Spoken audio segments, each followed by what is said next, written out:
Assalamualaikum warahmatullahi wabarakatuh. Saya di sini Salma Kolan Laina akan menyampaikan materi yang pertama, yaitu Islamisasi di Asia Tenggara. Islam masuk ke Asia Tenggara melalui suatu proses yang damai yang berlangsung selama berabad-abad. Penyebaran Islam di kawasan ini terjadi tanpa pergolakan politik atau bahkan melalui ekspansi pembebasan yang melibatkan kekuatan militer. Menurut Ajit Thohir, Islam mulai memasuki kawasan Melayu Asia Tenggara sejak abad ke-7, kemudian mengalami perkembangan secara intensif dalam mengislamisasikan masyarakat secara optimal diperkirakan terjadi pada sekitar abad ke-13. Assalamualaikum warahmatullahi wabarakatuh. Di sini saya akan menjelaskan sedikit tentang teori bagaimana masuknya Islam ke Asia Tenggara dan juga kerajaan-kerajaan Islam di Indonesia dan Brunei. Setidaknya ada 3 teori yang menyatakan bagaimana masuknya Islam ke Asia Tenggara. Yang pertama adalah teori yang menyatakan bahwa Islam masuk ke Asia Tenggara dibawa oleh orang-orang Arab, tepatnya Hadramaut. Teori ini dikemukakan oleh John Crawford. Ia mengungkapkan bahwa agama Islam dibawa oleh orang Arab karena ada sebuah catatan Cina yang mengatakan bahwa orang Arab dan Persia telah mempunyai perniagaan di Kanton atau Guangzhou sejak tahun 300 Masehi. Nah, para pedagang yang menuju ke Cina, Arab yang menuju ke Cina ini biasanya mereka singgah di pelabuhan Asia Tenggara, tepatnya di Selat Malaka. Mereka singgah di Selat Malaka karena Selat Malaka merupakan lokasi yang sangat strategis dalam jalur perdagangan. Adapun bukti lain yang memperkuat teori ini yaitu adanya perkampungan Arab di Sumatera Utara, yaitu Tahsis. Kedua, persamaan penulisan dan kesusastraan Asia Tenggara dan Arab. Ketiga, adanya persamaan budaya dan musik dari pengaruh Arab seperti dabus dan tarian Japin. Keempat, banyak karya yang menceritakan pengalaman raja tempatan yang ditulis oleh Syekh di tanah Arab. Contohnya seperti Raja Samudra Pasai yang mengatakan Raja Malik ini diislamkan oleh ahli sufi dari Arab, yaitu Syekh Ismail. Untuk teori kedua adalah teori yang mengungkapkan bahwa Islam dibawa ke Asia Tenggara oleh orang-orang Cina. Nah, teori ini dikemukakan oleh Immanuel Gadinho de Heredia dan Fatimi. Heredia dan Fatimi menyatakan bahwa Kanton dan Guangzhou itu pernah menjadi pusat perdagangan orang-orang Arab. Lalu, pedagang Cina mulai belajar tentang Islam dan memeluk agama Islam. Nah, dari sini kemudian para pedagang Cina ini berdagang ke Asia Tenggara sambil menyebarluaskan agama Islam. Bukti yang memperkuat teori ini adalah ada batu bersurat Terengganu, batu nisan yang mempunyai ayat Al-Quran di Pekan Pahang. Nah, lalu wujud persamaan antara seni bangunan Cina dengan seni bangunan masjid di Kelantan, Melaka, dan Jawa, dan bentuknya itu menyerupai bumbung pagoda ciri khas dari atap genteng dari Cina. Nah, teori terakhir adalah teori yang menyatakan bahwa Islam dibawa ke Asia Tenggara dibawa oleh orang India atau Gujarat. Teori ini dikemukakan oleh Snokronje. Ia mengemukakan Islam dibawa oleh orang India karena hubungan Asia Tenggara dan India telah berlangsung lama. Hal ini memberikan peluang bagi pedagang Islam India untuk berdagang sambil menyebarkan agama Islam. Nah, teori ini diperkuat dengan adanya batu nisan yang terbuat dari marmer, dan ini merupakan ciri dari makam buatan orang India, seperti batu nisan Raja Malik Pasai. Dan juga bisa kita lihat unsur budaya India di Asia Tenggara sangat banyak dan bisa kita jumpai di negara-negara Asia Tenggara. Persebaran Islam di Indonesia dilakukan melalui beberapa cara seperti perdagangan, perkawinan, politik, pendidikan, kesenian, dan tasawuf.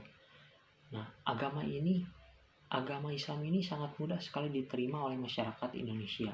Beberapa faktor yang mempermudah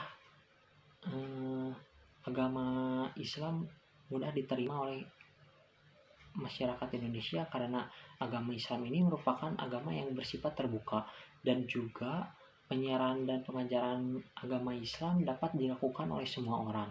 Kedua, disebarkan dengan jalan damai tanpa ada paksaan. Jadi sebenarnya itu penyebar agama Islam atau wali di tanah Jawa itu ada 10 orang.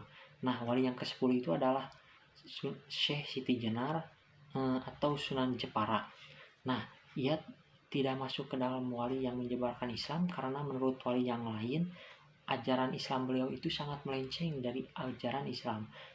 Nah, ajaran beliau yang sangat kontroversial itu adalah ajaran menunggali kaula Gusti, yaitu bersatunya Tuhan dengan manusia.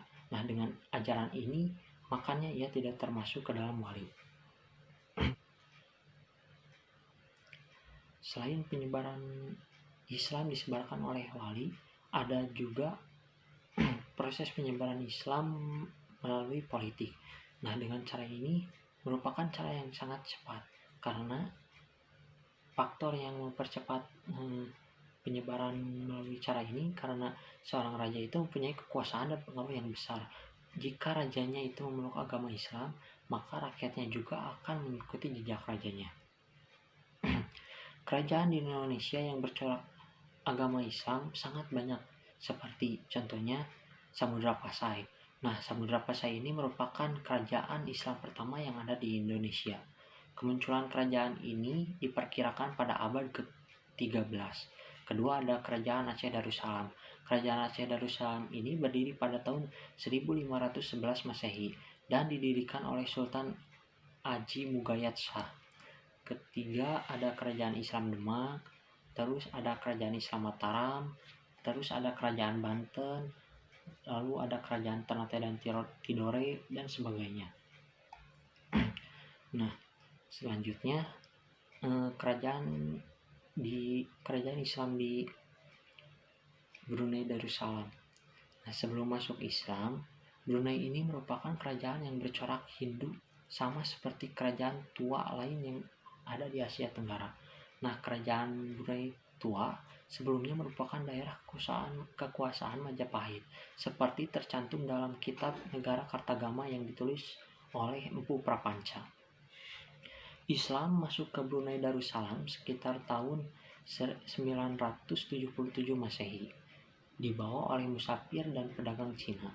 Nah, 5 abad kemudian Islam menjadi agama resmi negara Brunei ketika itu Brunei dipimpin oleh Raja Awang Alak Betatar. Nah, Raja Awang Alak Betatar ini menjalin hubungan dengan Kesultanan Johor dan menikahi putri dari Kesultanan Johor. Lewat perkawinan ini kemudian ia memeluk Islam dan berganti nama menjadi Muhammad Shah. Islam berkembang secara pesat di Brunei ketika dipimpin oleh Syarif Ali. Ia merupakan keturunan cucu Rasulullah, yaitu Hasan. Buktinya tercantum dalam batu Tarsilah atau prasasti dari abad ke-18 Masehi yang terdapat di Bandar Sri Begawan, ibu kota Brunei Darussalam. Kemudian Islam di Brunei semakin berkembang pesat semenjak Malaka yang dikenal sebagai pusat penyebaran dan kebudayaan Islam jatuh ke tangan Portugis pada tahun 1511. Nah, dari sini banyak ahli agama Islam yang pindah ke Brunei. Masuknya para ahli agama ini membuat perkembangan Islam semakin cepat menyebar ke masyarakat Brunei. Sekian, terima kasih. Wassalamualaikum warahmatullahi wabarakatuh. Assalamualaikum warahmatullahi wabarakatuh. Di sini saya akan menjelaskan tentang kerajaan-kerajaan Islam di Asia Tenggara. 1. Di Timor Leste. Meski dari dulu di daerah ini umat Islam menjadi minoritas, saat masih menjadi bagian Indonesia, banyak perhatian dan peningkatan aktivitas dakwah di sana. Timor Leste yang dahulunya bernama Timor Timor, juga sebagian daerah Nusa Tenggara Timur lainnya, mayoritas penduduknya adalah Nasrani. Hal ini disebabkan karena daerah ini lama dikuasai Portugis. Padahal, kedatangan Islam di daerah ini lebih dulu tiba. Namun sayangnya Islam banyak terkikis oleh agama Nasrani yang dibawa Portugis dengan semboyan gospelnya, yaitu menyebarkan agama Nasrani di wilayah kolonialnya. Islam ke wilayah Asia Tenggara melalui berbagai macam cara, terutama melalui jalur perdagangan, di mana Islam masuk melalui pesisir sebagai basis dari para niagawan untuk singgah dan melakukan transaksi di sana. Kerajaan Oenam, Muitis sendiri adalah cikal bakal pusat pemerintahan Kerajaan Oenam. Didirikan oleh Nai Lele Sonbai yang diperkirakan pada abad ke-15 dengan wilayah kekuasaan mulai dari Biboki, Insana, Miomavo, Vatuleu, sampai Noel, Esphebano, Tarus Kupang. Nai Lele Sonbai sendiri adalah anak dari Nai Faluk, sedangkan Nai Faluk adalah cucu dari Nai Dawan. Setelah kematian Nai Lele Sonbai, raja berikutnya adalah Tuklua Sonbai. Berikutnya digantikan oleh Mana Sonbai yang masa pemerintahannya Timor mulai didatangi Portugis yang awalnya ingin berdagang cendana dan lilin. 2. Thailand. Proses masuknya Islam di Thailand dimulai sejak Kerajaan Siam menguasai Kerajaan Patani Raya atau dikenal oleh penduduk Muslim Thai sebagai Patani Darussalam. Perkembangan Islam di Thailand semakin pesat saat beberapa pekerja Muslim dari Malaysia dan Indonesia masuk ke Thailand pada akhir abad ke-19. Penduduk Muslim di Thailand sebagian besar berdomisili di bagian selatan Thailand, seperti di Provinsi Phang Nga, Songkhla, Narathiwat, dan sekitarnya, yang dalam sejarahnya adalah bagian dari Daulah Islamiyah Patani. Dengan jumlah umat yang menjadi minoritas ini, walau menjadi agama kedua terbesar setelah Buddha, umat Islam Thailand sering mendapat serangan dari umat Buddha, intimidasi, bahkan pembunuhan massal. Islam berada di daerah yang sekarang menjadi bagian Thailand Selatan sejak awal mula penyebaran Islam dari Jazirah Arab. Tak daerah mana yang lebih dahulu didatangi oleh utusan dakwah dari Arab. Akan tetapi secara historis, Islam sudah menyebar di beberapa kawasan Asia Tenggara sejak lama, di Malaka, Aceh, serta Malayan Peninsula, termasuk daerah Melayu yang berada di daerah Siam, Thailand. Secara garis besar, masyarakat Muslim Thailand dibedakan menjadi dua, yaitu masyarakat Muslim imigran atau pendatang yang berlokasi di kota Bangkok dan Chiang Mai, Thailand Tengah dan Utara, dan masyarakat Muslim penduduk asli yang berada di Patani, Thailand Selatan.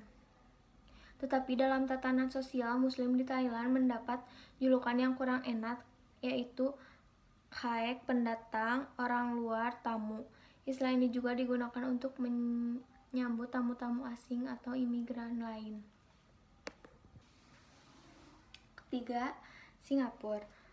Di era modern, pemeluk Islam di Singapura posisinya minoritas, yakni sekitar 15% dari total keseluruhan penduduk Singapura, dengan komposisi 14% ras Melayu dan sisanya dari Arab, Pakistan, dan India. Selain ketiga ras tersebut, di Singapura juga ditemukan orang Cina yang beragama Islam.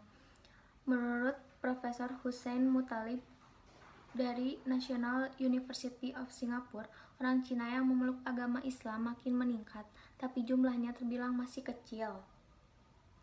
Kerajaan Singapura adalah sebuah kerajaan Melayu yang pernah berpusat di wilayah Temasak yang kini adalah Pulau Singapura modern. Sejarah konvensional menyebutkan kerajaan ini didirikan pada tahun 1299 oleh Sang Nila Utama, pangeran pelarian dari Sriwijaya yang berdasarkan Sulalatus Salatin yang mengaku memiliki terah keturunan penguasa Melayu India Persia. Pandangan pendirian ini dipertentangkan dengan pandangan sejarah yang baru yang mengatakan bahwa kerajaan ini telah didirikan sejak tahun 1170